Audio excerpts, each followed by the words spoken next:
আসসালামু আলাইকুম। Hello everyone, welcome back to my channel Manjaras kitchen BD. আশা করছি সবাই ভালো আছেন। গাজর দিয়ে বিভিন্ন ধরনের রেসিপি তৈরি করা যায়।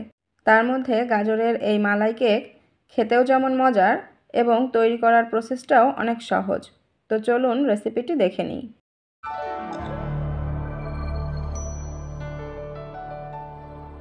গাজরের এই মালাই কেক রেসিপির জন্য আমি এখানে 3টা গাজর নিয়ে ভালো করে ধুয়ে গ্রেটারে গ্রেট করে নিয়েছি। এই গাজরগুলো এখন ভালো করে সিদ্ধ করে নিতে হবে। তার জন্য চুলায় প্যান বসিয়ে তার মধ্যে 1 কাপ পরিমাণ পানি নিয়ে নিচ্ছি।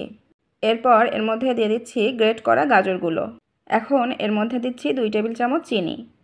এবার এগুলো একটু নেড়েচেড়ে ভালো করে মিশিয়ে একটা ঢাকনা দিয়ে ঢেকে দিচ্ছি।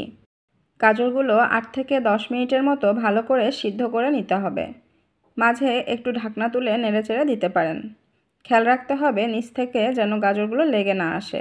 খুন্তি বা চামচের সাহায্যে গাজরগুলো এভাবে নেড়েচেড়ে ভালো করে এর থেকে পানিটা শুকিয়ে নিতে হবে এবং অবশ্যই চেক করে দেখতে হবে গাজরটা প্রপারলি সিদ্ধ হলো কিনা। গাজরগুলো সিদ্ধ হয়ে গেছে এবং দেখে বুঝতেই পারছেন এর থেকে এক্সট্রা যে পানিটা ছিল সেটাও শুকিয়ে এসেছে আর এটা বেশ ঝরঝরা ভাব এসেছে। এখন এটা চুলা থেকে নামিয়ে ঠান্ডা হওয়ার জন্য একপাশে রেখে দিব। এবার এই মালাই কেক রেসিপির জন্য আমি মালাইটা তৈরি করব। তার জন্য প্যানে 400 ml পরিমাণ গরুর দুধ নিয়ে নিয়েছি।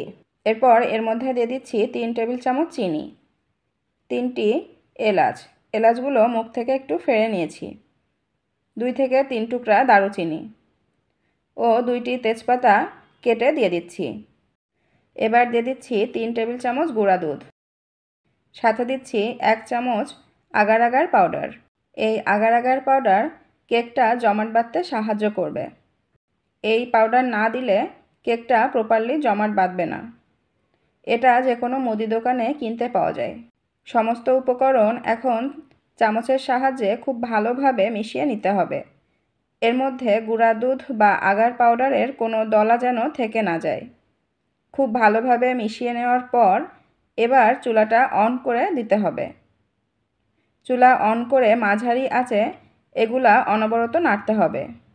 এর মধ্যে যেহেতু গুঁড়া দুধ ও আগার পাউডার দেওয়া আছে, এটা অনবরত নাড়তে হবে, না হলে নিচ থেকে লেগে আসবে। ভিউয়ার্স, আমার এই রেসিপিটি আপনাদের ভালো লাগলে আরও ইউনিক ও মজার মজার বিভিন্ন ধরনের রেসিপি দেখার জন্য মনে করে আমার চ্যানেলটি সাবস্ক্রাইব করে পাশে থাকা বেল বাটন প্রেস করে দিবেন।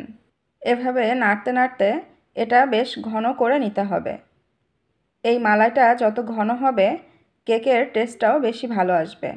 মোটামুটি 8 থেকে 10 মিনিটের মতো এটা জ্বালাতে জ্বালাতে বেশ একটা ঘন ভাব চলে এসেছে।